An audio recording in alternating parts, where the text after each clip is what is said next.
I do love these early morning rides. The milky sunlight and just get your body going again. It fights you for the first 20 minutes. And then you loosen up a bit. So again through Lanarkshire on our way to Abington and then Hamilton on gateway to Glasgow, and all the way along for about 60-70 miles you follow the old main road, now a B road, alongside the M74, and the result is it's like having your own private dual carriageway, because all the traffic's there apart from the odd bit of local traffic. The road's still impeccably looked after though, still no potholes, which makes riding a pleasure, although this is a 8-mile steady climb up to Abington, so it's easy-ish for a climb anyway, because the gradient's so light.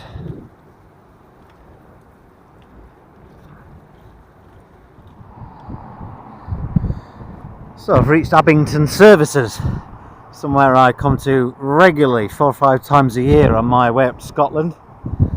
A lot easier in a car.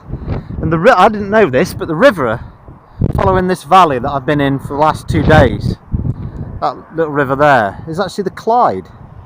So that flows all the way to Glasgow and becomes one of our biggest rivers. Famous for its industrial heritage. So I'll be following the Clyde as it gets bigger and bigger and bigger, because I go through Glasgow, and eventually it's an absolute monster that would probably take me about 10 minutes to cross. Cool.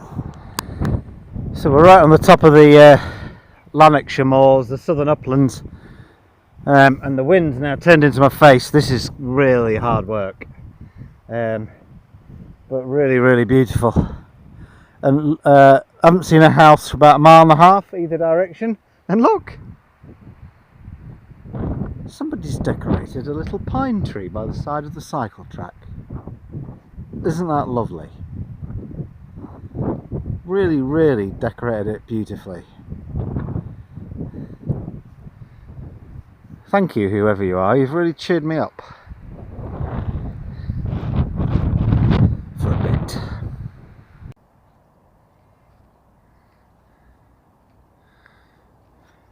So we're in Glasgow city centre. Unlike Manchester, well, basically Glasgow and Manchester are the two cities you can't avoid biking through on this route. You've got to traverse them. Manchester, you have to go right through the city centre, but the beautiful thing about Glasgow is you just follow cycle route 75, which follows the River Clyde right the way through the entire Greater Glasgow. At least I think it does. Anyway, just wanted to share with you what I can see.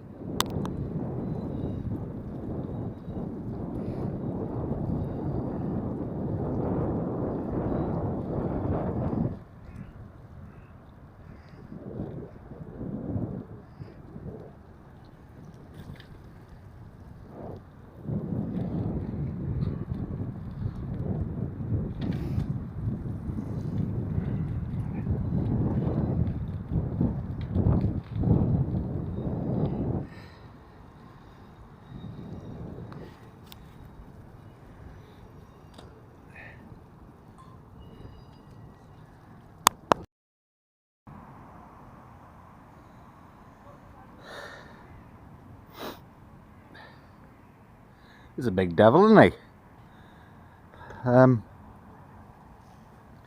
So I've pretty much passed through Glasgow now. I'm in Clydebank, and as the sign says, Loch Lomond 14. Well, Loch Lomond really is starting to push on into Scotland proper.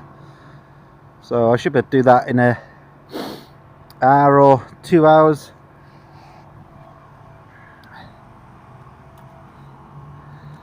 The weather's really nice today, a bit chilly but really nice. But tomorrow a pretty insane cold front's coming down from the north. Talking about -7 at night and -1 in the day. Good time to hit the Highlands of Scotland, eh?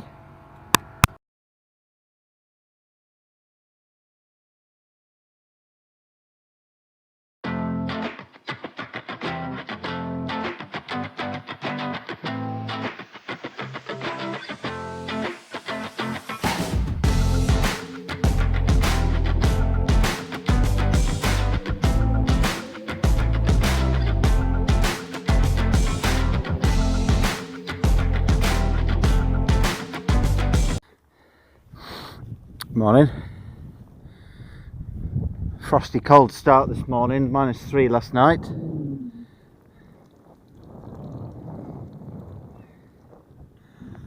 That mountain over there, at centre screen, is Ben Lomond. That's a mountain I've walked to the top of, albeit in summer. Can't remember how high it is, 800 and something metres.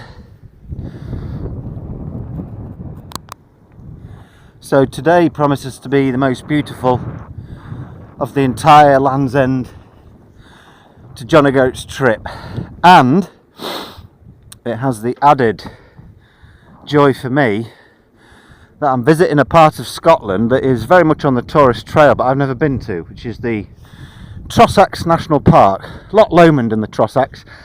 I've done Loch Lomond extensively, camped by it, walked it and driven along it innumerable times on my way up to Scotland north, but I've never seen the Trossachs, described by my sister as breathtaking, same word the book used. With snow on the hills and ice on the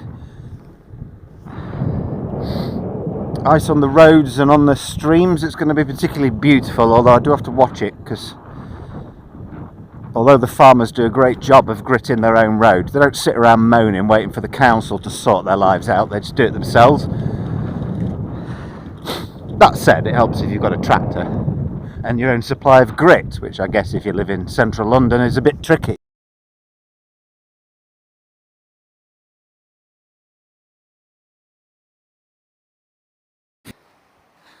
Literally a quarter of a mile in, the bridge is shut.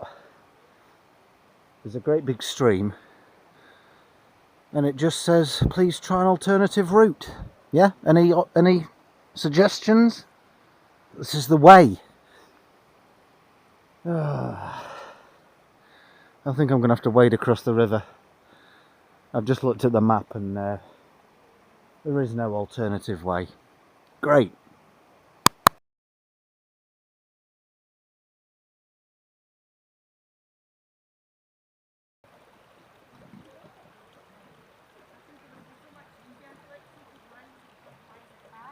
Yeah.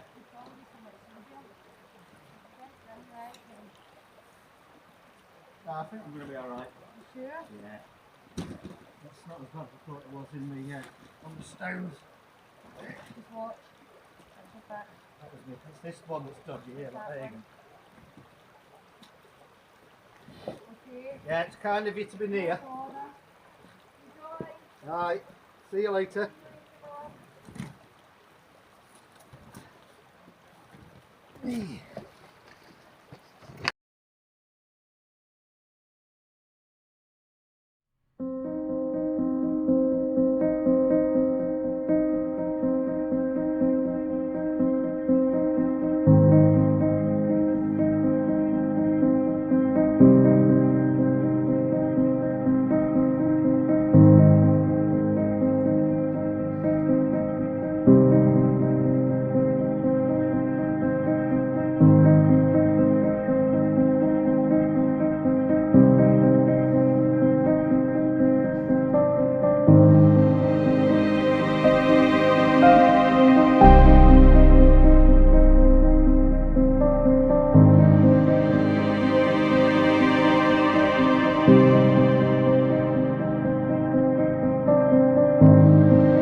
So this snow is quite unexpected. It said it was going to be clear all day, but in the defence of the weather app, we're in the mountains, and mountains never obey the weather rules.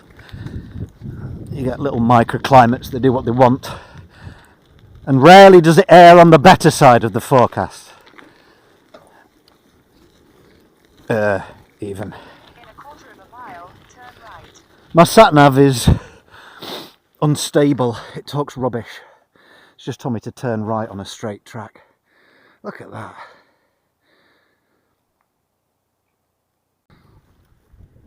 So it's 3 o'clock and daylight won't be present for much longer. I thought for a minute I was biking into the sunset, which would have been terribly wrong, as I'm supposed to be heading east. But it's actually an optical illusion, because the sunset's there behind me. This is good news. So hopefully about 2 to 3 miles down here is the town of Callander, and I can get some supplies and then consider a camp spot. I mentioned earlier the weather. There's a good 5 days worth of pretty hostile weather coming my way, and it's due to land this afternoon, and you can actually feel the temperature falling. It's bitter on my face, even though I've been out in it all day and I'm acclimatised.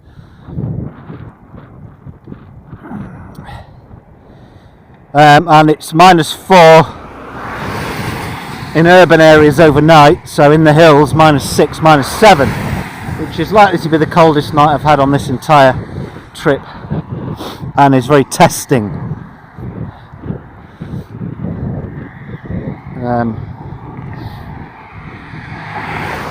Temperature wise, that's for sure. And then tomorrow doesn't get above freezing really. I'm not going to tempt fate by saying that the roads and the tracks have been alright, but the roads and the tracks have been alright. But once it doesn't get above freezing all day, after a real sub-zero night, that could all change. So I'm just going to keep going for as long as I can, for as far as I can, and hope it doesn't become a showstopper. But yeah, what a beautiful stretch. The sad bit is I lost probably the best bit of it, going through the actual Trossachs, to a snowstorm that reduced visibility down, so you couldn't see the mountain tops. But there's no point in moaning about that. If you choose to come in winter, that's what you get, isn't it? Still quite an experience. I'm tired.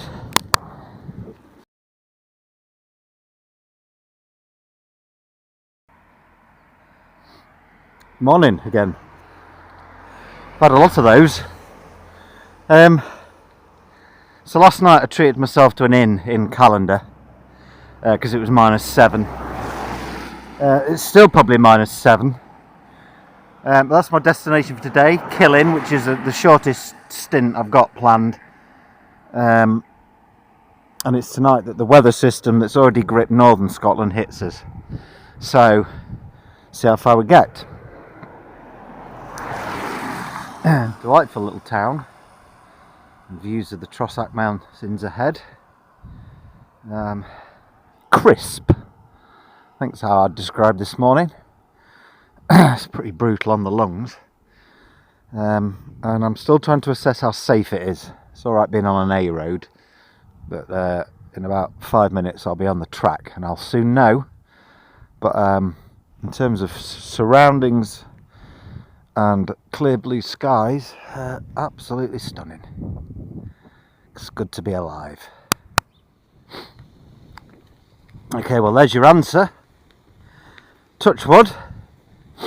It's so cold that certainly on a gravel surface it's not slippy at all. Now that's not a hypothesis I'm going to test or push or become complacent with, but at least one bike's been ahead of me, given the tracks. So as long as I don't see that track suddenly disappear in a body-shaped silhouette, I'll know that somebody's made it.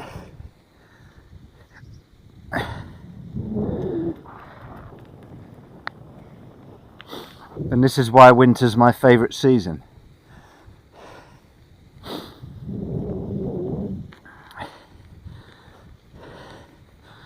Yesterday was a little bit busy on the cycle networks. It was a Sunday, clear day.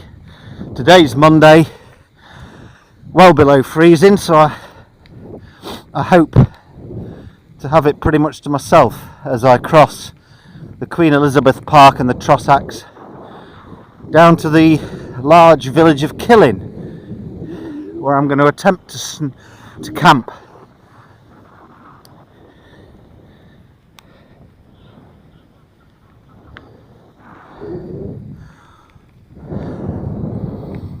But talk about filling up your senses, this is just beautiful. And I slept well in my inn last night. I ate well in the inn last night. And I'm all clean and refreshed.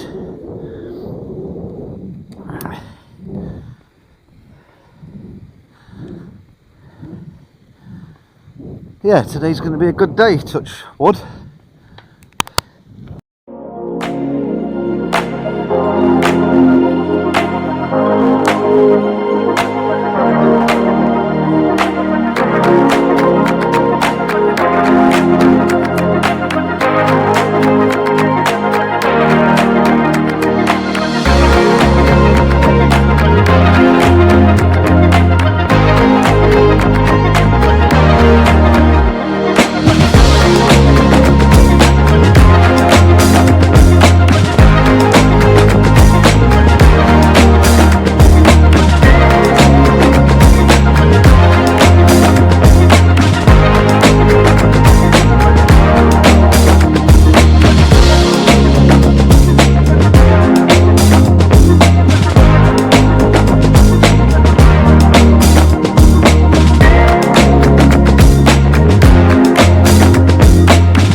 So this is the difference between Scotland and England and Wales and Northern Ireland. In Scotland, there's a presumption you can camp unless expressly forbidden or managed. Like in these very limited camping management zones, which is summer only, so don't apply to me. Whereas in England and Wales, the presumption is camping is illegal unless it's expressly permitted. And the distinction isn't trivial. It's a shame, but I guess I get it with ever-increasing population pressures on our precious world. So here normally you have to get a permit, which is very easy to do. You do it online, but it only applies in summer because there is very little expectation that there'll be idiots out in this. Onwards. So the conditions on the track are getting a little bit more difficult. You can see that no one's even walked this path. Now mine biked it. Hasn't snowed since last night, but there's not a track to be seen. But it's just a little bit deeper and has just a little bit less grip than earlier sections. So really slow progress. It's taken me nearly 2 hours to do 12 miles. But I'm out in the middle of nowhere and no one's coming to get me quickly if I do come off, so sensible head on. Now then, will you just look at that?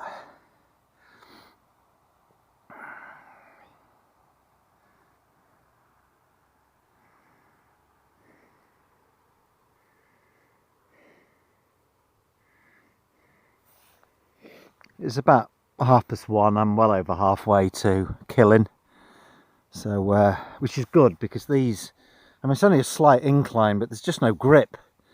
You try and pedal and your wheels spin. So I have to walk, but pushing a heavy bike isn't a great deal easier, really. So I look a bit like one of those cross-country skiers trying to go uphill, but with far less grace and effectiveness. But what a view that is. Do you know, Scottish people are tough. In England, when it's like this, we talk about it on the news for about 4 days and then we report on it endlessly. Oh, it's snowing, it's snowing, it's snowing. The school was shut, it's snowing. Lord save us. Up here, I mean, I just passed a woman. She must have been 90. She's got 2 sticks and 2 corgis. And she's just out walking in the middle of nowhere in walking boots. And in the town of Callander, everyone was just going about their daily business. You know, barely got a mention on the local news. They just get on with it. It was like it in Canada when I went there. They just get on with it. I suppose you have to. But, you know, it's just a bit of snow. That's all it is. I get if you're like old and vulnerable or you can't afford heating. I get all that. But for most people, man up. It's just a bit of snow.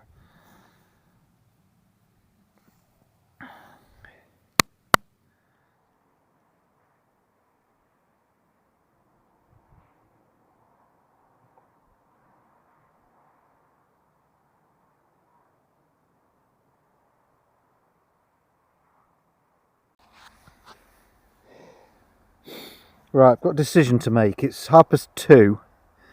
There are now Met Office weather warnings for central and northern Scotland. Actually, for most of England and Wales as well. But as always, Scotland wins the battle on low temperatures. So -8. And that's in urban areas. So you can knock 2 or 3 degrees off in the hills. Well, -11, I've not really got the kit for -11, if I'm honest. I mean, I've done it before, but I need a few more layers and not to have a bike with me. But it's not so much the -8, it's the fact that the next day it never gets above -2 and then it's -7, and the day after that, -1, never gets above 6. And actually, I've just looked for a bit further north towards Inverness and there are heavy snow warnings. A foot of snow. Well, you can't bike in a foot of snow. So, I mean, it's pleasant enough now setting up a tent, but if that's what the morning brings, that could be a bit grim. Let me mull that over for a bit as I ride down this lovely cycle track. I just met a guy, he must have been pushing 80, biking it. That's his track there, because he'd come up this way. And he told me that this cycle track is on the old railway line, and he used to work on the railway, and they let him be the last ever passenger. And he did say the year it was, but I couldn't hear him properly. Quite a thick accent, couldn't understand him. But I think he was saying in the 70s. So they let him be the last passenger on the last ever train, and then because he was an avid cyclist, get this, when they opened this cycle track, they let him be first on it, and apparently he was in the local Killing News. Killing is where he lives. So yet another inspirational guy out on the track, retired from work 20 years ago, and now he bikes up and down Glens in Perthshire. I hope I'm still that active at that age. Well, this is all very beautiful, but yeah, that's thrown me a bit, that -8 to -11. That's pretty intense in a tent on a mountain. Yes.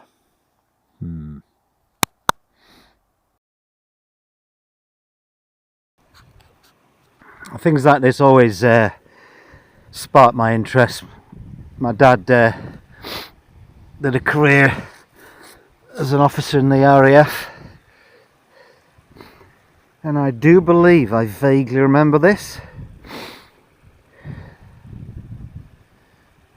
Erected to the memory of Flight Lieutenant Patrick Peter Rick Harrison, 33, and Flight Lieutenant Peter John Michael Mosley, 31. So that's pilot and nav. Died on these hills when their tornado crashed 1st of September 1994. Go with God.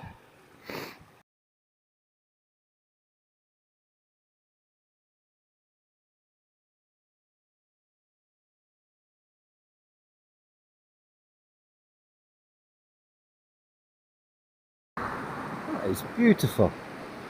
Now, believe it or not, a whole day's biking, and I've only done 21 miles. And it's -4. That was really slow, hard going, but probably the most rewarding day of all of them so far. Just got a thumbs up there from a happy motorist. Everyone's ever so friendly. Now, I'm going to put the name of this river on the screen once I've looked up what it is. And in the background, that is definitely a Munro. That is definitely a 1,000-metre mountain, just by virtue of it's got so much more snow on it than any other. So I'll look up what that is and post that too.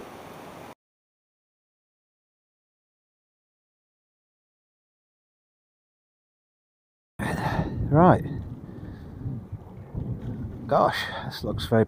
Oh, yes. What a welcome sight that is. What a welcome sight that is.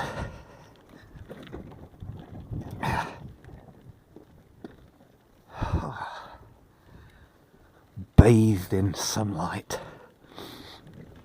That has no warming effect whatsoever. Oh, I've landed on my feet here.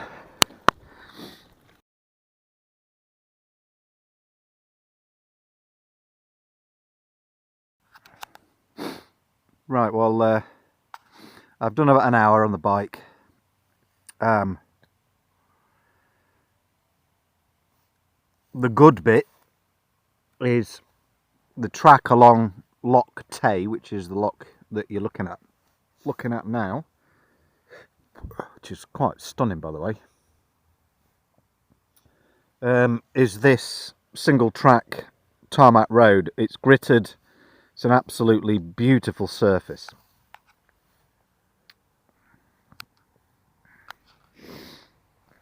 As always, the first vehicle of the morning comes past just as I'm recording. But so that's the good. The bad is I feel pretty much as rough today as I've felt on the whole trip. I feel viral and weak and horrid. And I think it's a combination of things. I think I'm just shattered. I haven't got a virus, I'm just shattered. I think yesterday on all that ice and snow and climbing and declining and never been able to properly bike, I pushed myself a bit beyond what my body would have liked. And I've been at this so long now, I'm starting to creak in my bones. I'm starting to get a deep feeling of exhaustion. It's very difficult to articulate, but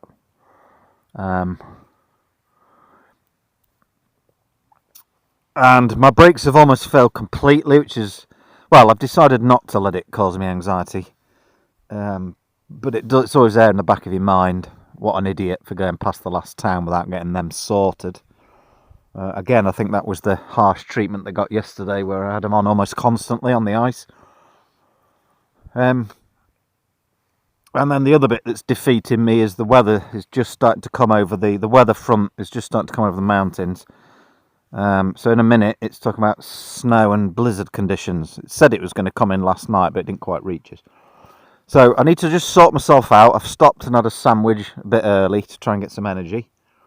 Because there's really no excuse for feeling off when you're in an environment like this, which is just beautiful. So I've just got to push through it. But inevitably, with this long away and this long exercising, you get ups and downs. I've been watched some other YouTube videos. I'm not on my own. I haven't cried yet, like some YouTubers do. Cried with the emotion of it all. Right, I'm just going to have to plod on. I've only done about 9 miles in that first hour, which on a road like this is shocking. Anyway.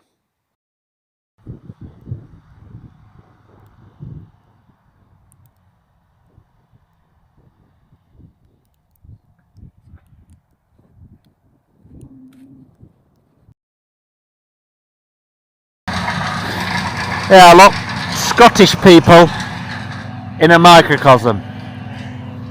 Low visibility, freezing icy temperatures, and a weather warning in place for central Scotland. And there's a bloke up that tree, and I'm telling you, that tree is 100 feet, definitely 80, on a rope, chainsawing the top of a pine tree down. Absolute legend. I'd love to see your risk assessment, mate. I really would. Right, well, last 20 minutes it's completely changed. Really thick, heavy snow. It's settling on the road. Road's getting slippy. So,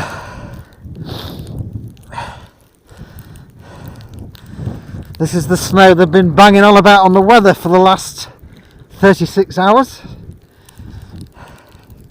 It's even settling on me. This is never a good sign.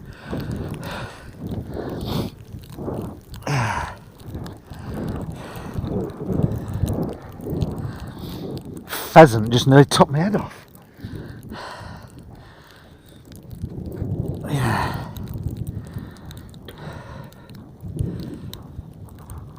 Oh.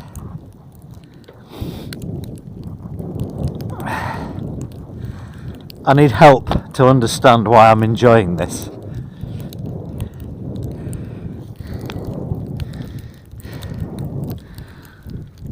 There's a place named for you. Edradinate.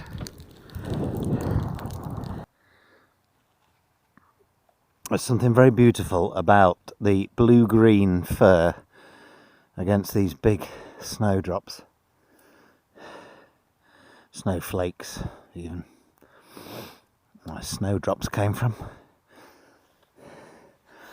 But yeah, it's actually a couple of inches deep now on the sides, so the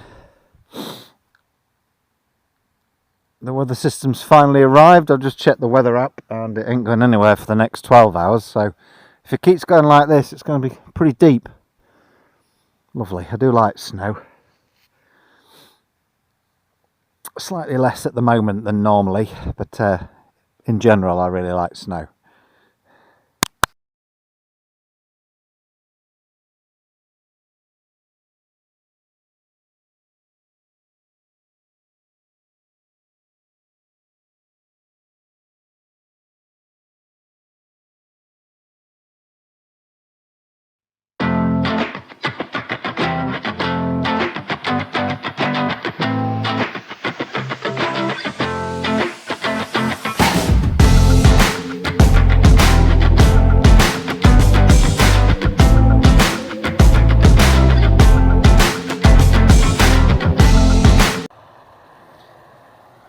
Good morning.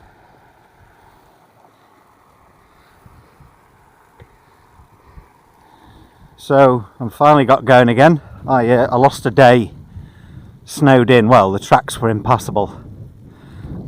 Out of Pitlochry yesterday, but repeated cycles of gritting and snow ploughing have made the B road that I need to use today passable, so I can get going again. Today's ambition is Aviemore, which is 60 miles, which is 50% further again than any distance I've been able to put in the last few days in this snow, so probably won't get there. So again, loaded up, ready to camp when I run out of daylight. And then from Aviemore it's up to Inverness.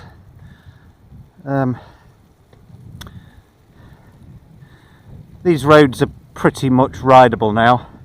Just got to watch yourself, because actually the slush is worse than the snow sometimes for your bike wheels.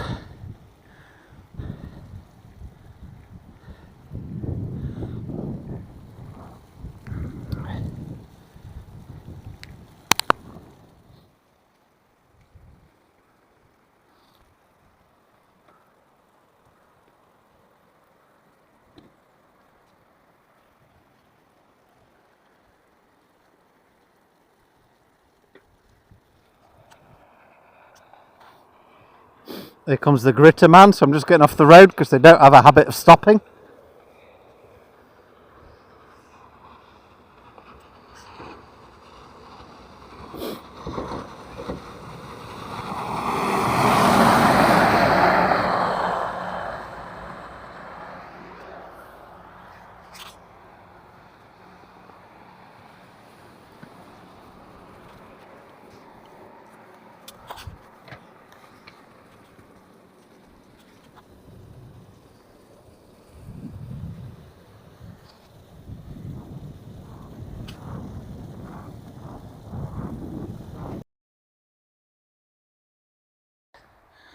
Right then, decision time. This sign sums it up.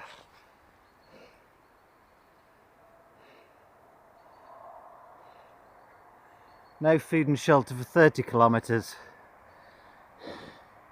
Cycle climbs 457 metres. That's very high in snow anyway. And the first 20 metres on this track were a real struggle. So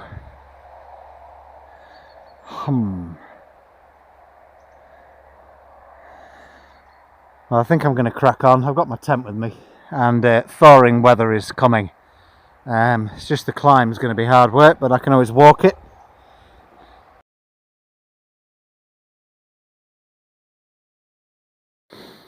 Right, I need to put my competitive element and ego down here. This is not passable. If it's like this at 300 metres, at 500 metres it's impassable. It's about 6 inches deep. It's clearly freeze thawed. It's like ice. There are no other tracks. No one else has done it. No one's even walked it.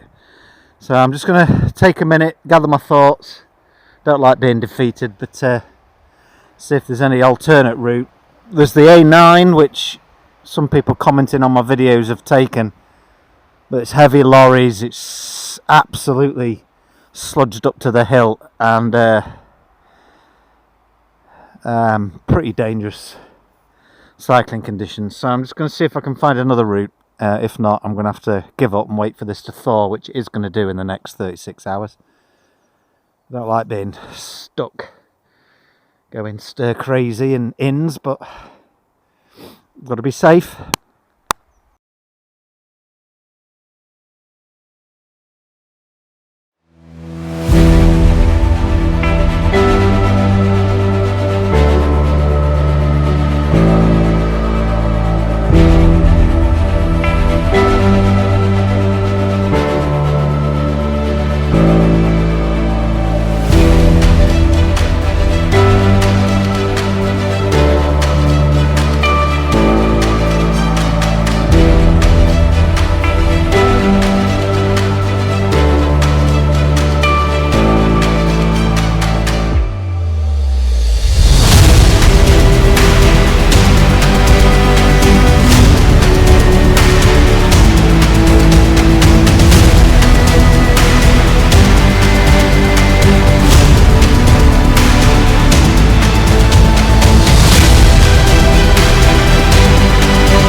Well, there's confirmation I've done 40 miles, which in these conditions I'm really pleased with.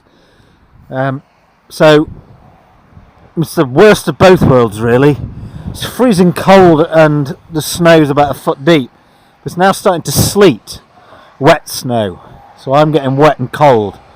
Aviemor's 19 miles and I've not got it in me to get there, so I'm going to start looking for a camp.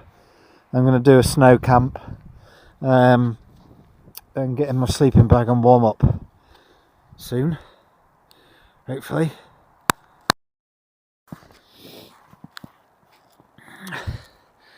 Right, well, I found myself a nice sheltered bit of woodland, which is always a good idea if it's going to be potentially snowing and raining. Set up my tent in the snow, and it's only 3:10, but I don't want to push on because flat opportunities like this have been few and far between today. This will be my home for tonight. I'm absolutely shattered, so just going to get my sleeping bag out, get tucked away and get warm. It's just starting to sleet. So it's good night until the morning.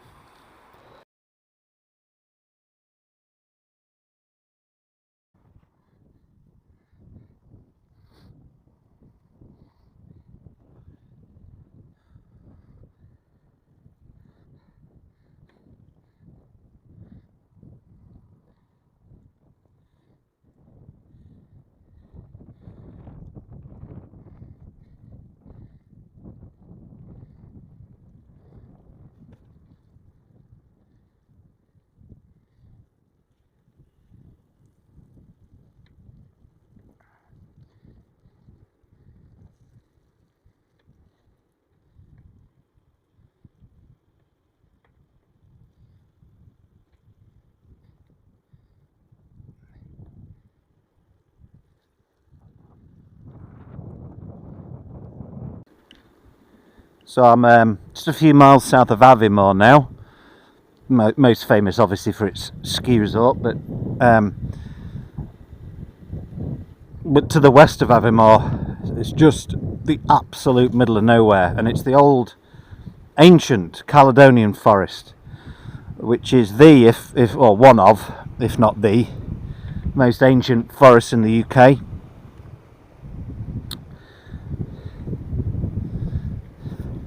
And that's the River Spey.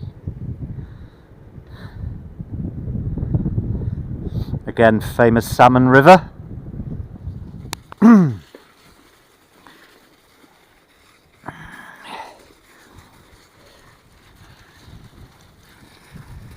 Yeah, don't try this at home. Not without the right bike tyres. It's like a scene from the start of Casualty. Ah, oh, thank the Lord, a wood. A wood! And a clear bit.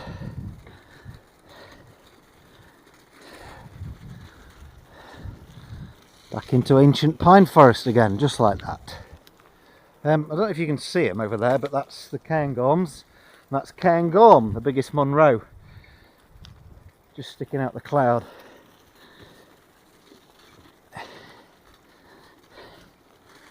So it's jogging pace for the next 3 miles, but that's the way it is.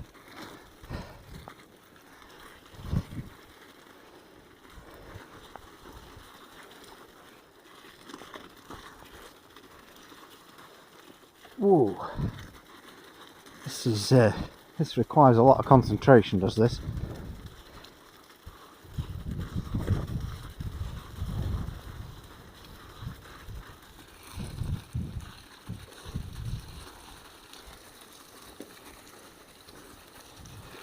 Well, someone else has been on this track. I mean, I don't know whether that was before it melted. So, of course, it would be easy to take false solace from the fact that there was another track. But that's a bit like following fog lights when you can't see. instead of concentrating yourself, just means that both of you die.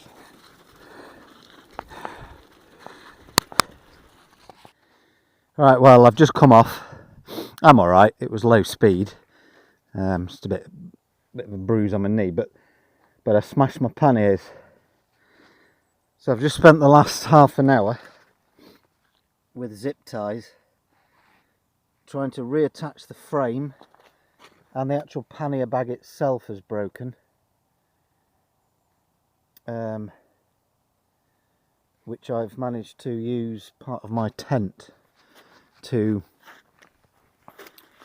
tie it back on. And my bike's taken quite a jolt and the wheel's a bit wobbly now. Apart from that, everything's brilliant. Short historical pause. This is the old Packhorse Bridge at Carbridge, C-A-R-R Bridge, 10 miles north of Aviemore. Isn't it beautiful?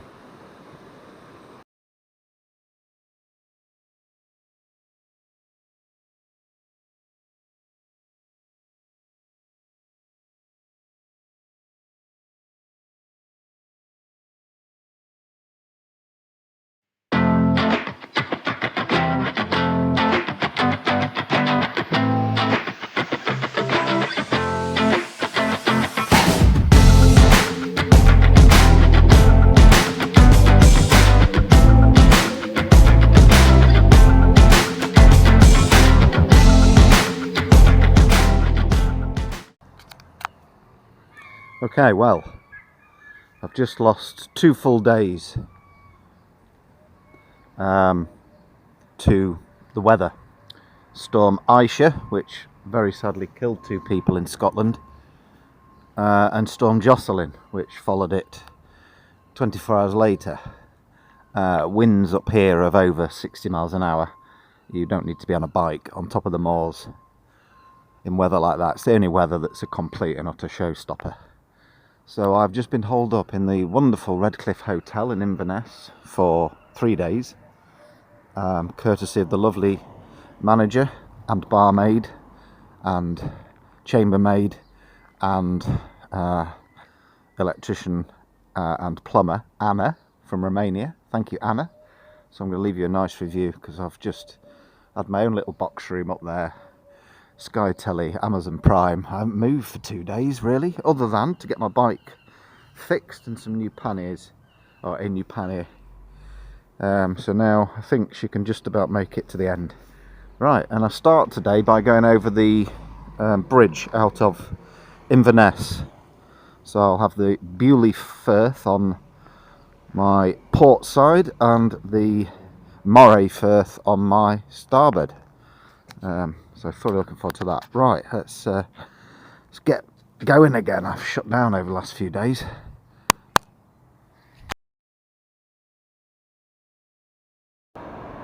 That was just amazing.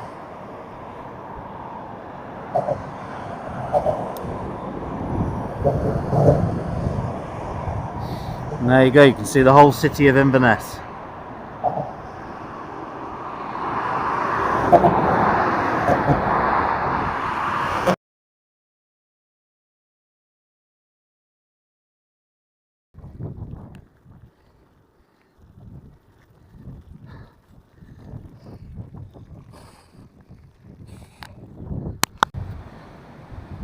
Right, well I'm beginning to realise I've bitten off more than I can chew here. The wind has just arrived. This evening's storm's here a couple of hours early. It's just pushed me straight into the middle of the road. With all these panniers and my billowy jacket on, you're just like a windsock, like a sail. I haven't got any supplies because I'd recklessly decided I could make it to the next town, but that's 20 miles away. I've got an hour of daylight, so if there isn't a shop soon, I'm going to be stuck for 36 hours in my tent with only a bottle of water. Oh, well done, Ed. And I'm not enjoying being on this road at all, with cars coming past me. I mean, thankfully all the drivers have been good so far, but you only need one idiot and We all know there are plenty of them. Right, let's just get on with it.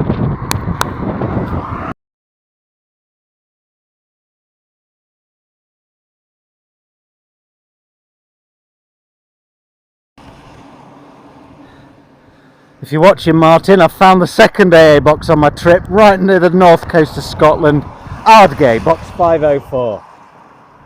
God, there's a bit of distance between the two of them. But leg is now only 15 miles. And I wouldn't exactly describe it as clement, but the wind has stopped, so I'm making good progress all the way there on this A road, which has got very little traffic on it.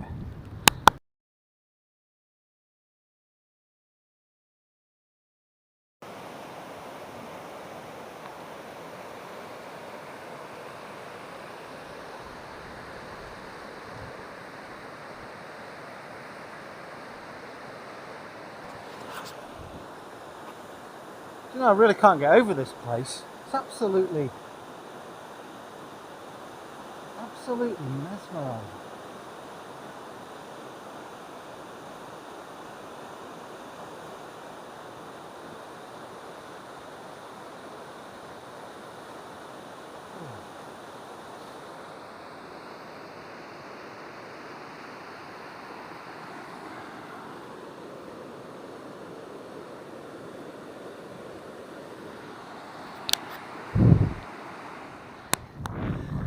So I'm absolutely in the middle of nowhere now, in the very northern Highlands, and this is Scotland summed up. So if I asked you what classification of road am I on at the moment, single track with passing places, no road markings at all, this, my friends, is the A836 to Tong. Brilliant. And here's the first car using it for miles. As far as the eye can see, there's no houses, no human footprint at all apart from this road. It's just beautiful. It's hypnotically beautiful.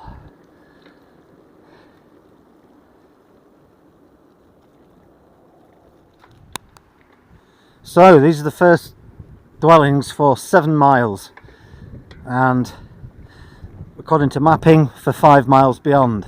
Absolutely middle of nowhere. And it's actually a very famous place. It's called the Crask Inn, and it's the most isolated inn in the United Kingdom. It even does rooms. Just going to pull in because there's a car behind me.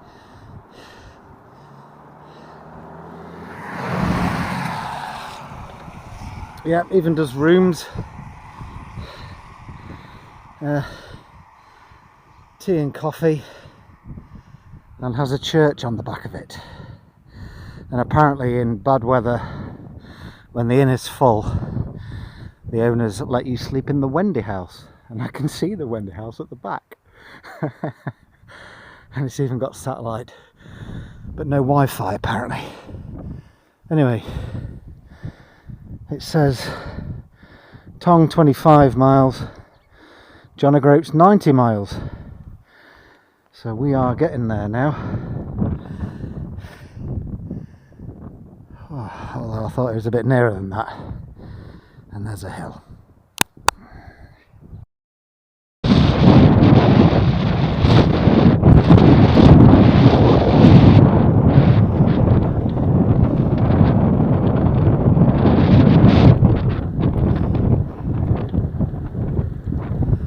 I've got to say, this is one of the best days I've felt. I feel strong.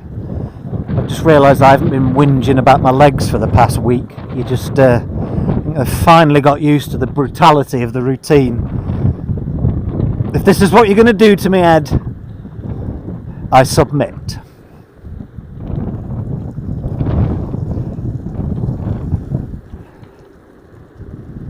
And I've got to say, I'm now only 85 miles from John O'Groats, and I feel a bit of trepidation as well as an overwhelming joy that I'm nearly there. This is, I mean, I've lost track of what day I'm on biking. It's something like 30, 31. But if you add in the week that I've lost to storms, you know, I've been out on my own now for 5 weeks. And that's a test of the human spirit, to be honest. That level of solitude, and although I've dropped into the odd inn, mostly camping, and you know, that's quite a hardship on your body and your soul. And with any big journey, you know, I can't wait to get there. But equally, the way the human brain works, it's not necessarily the destination that makes you happy. It's the journey to get there. It's small incremental steps towards a bigger goal. That's what drives our psyche. And lots of people talk about, you know, the anticlimax that hits them, almost a depression in the hours that follow finishing. My mate Fraser did this, whippersnapper of a lad. He did it in about 12 days, albeit in summer. And his message to me from the end was, "Now what do I do?" And I think that sums up how I'm going to feel after the, you know, the rhythm that you get into. I mean, everybody feels like this when they go on holiday for a week. They don't want to go home. 2 weeks, they definitely want to go home. But 5 weeks doing it, it almost becomes your new way of existing. So I can't wait to get there.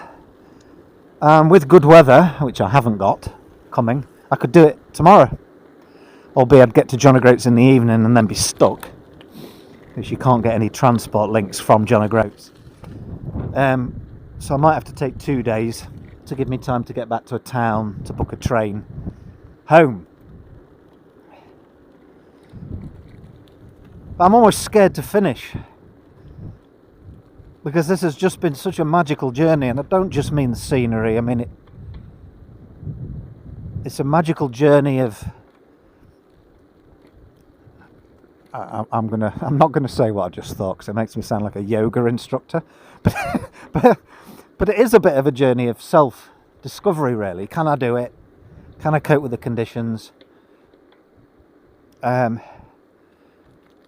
You know, we've had 4 named storms. We've had -15 in the Cairngorms, 1.5 feet of snow, winds that brought trees down and stopped ferries, an endless rain. Now, if I was religious, I'd be praying for the weather to be kind as I get to John O'Groats, so I can actually film it. But in a way, that would be almost a creative editing, because it wouldn't be typical of the route. It's probably going to be more fitting if when I get there it's just bloody awful.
Right,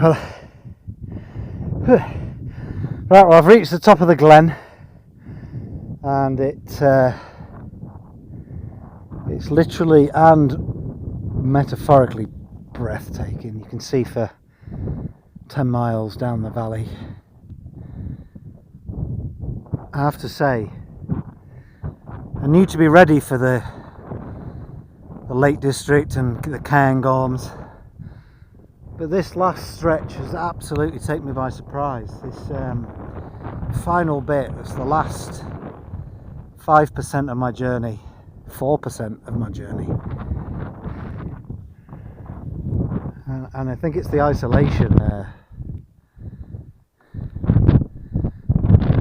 probably tips the scales into gold medal position for best day on the bike, and that's up against some pretty stiff competition.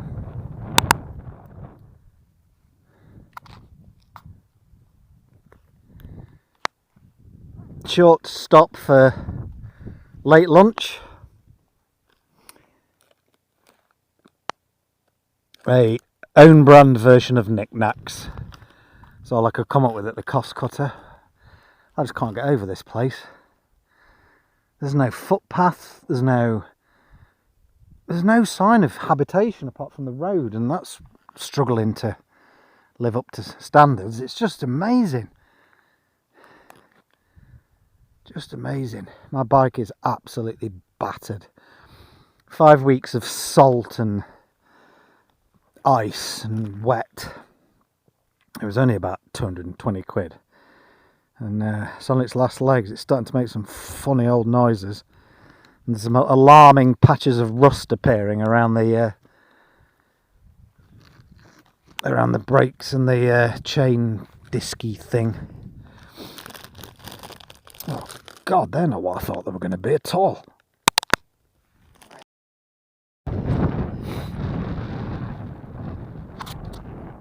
Sometimes you only find out where you are by turning on your weather app. Apparently I'm in Grunberg. Yeah. Anyway, that's tomorrow now. Strong winds and rain. Oh, thank you, Scotland. Right, how strong?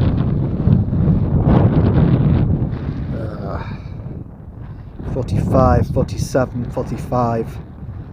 That's not safe to ride in. The only saving grace is it's coming from the southwest.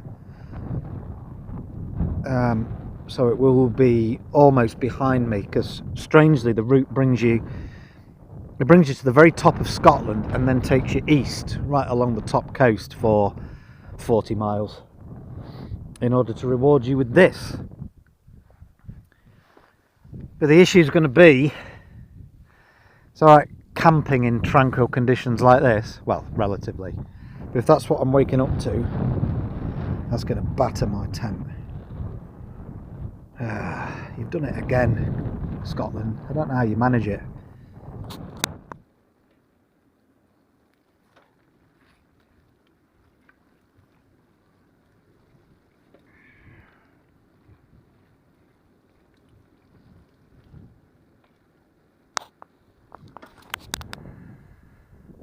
Well, this place just never stops giving. I mean, oops.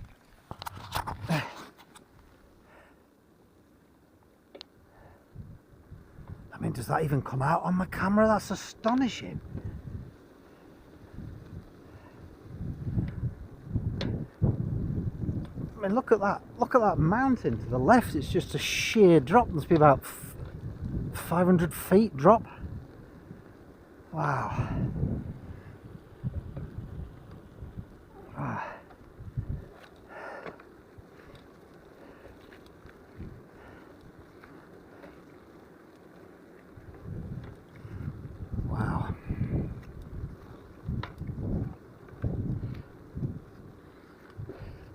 It's just amazing. I mean, this isn't even, you look at a map of the UK, this isn't a national park, it's not an area of outstanding natural beauty, it's just Scotland, and it just beats everywhere.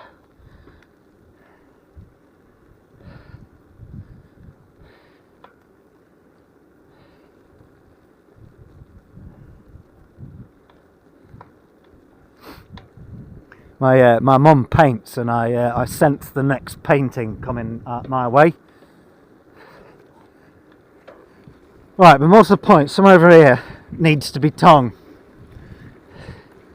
And so I'm going to be riding in the dark in a minute. I've only got a head torch with dubious batteries. I just can't stop looking at that. Oh, I really hope that comes out. Seeing as that's the most beautiful thing I've seen on the whole trip, I'm dedicating that sunset to my kids. Alf and Violet, that one's for you. I hope you're watching. Wow.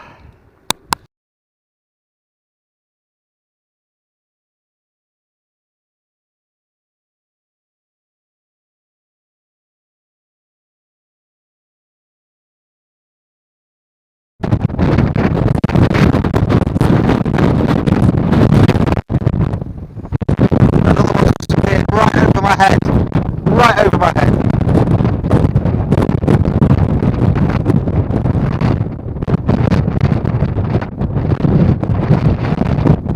That is a fast bird. That is huge. Like a paraglider.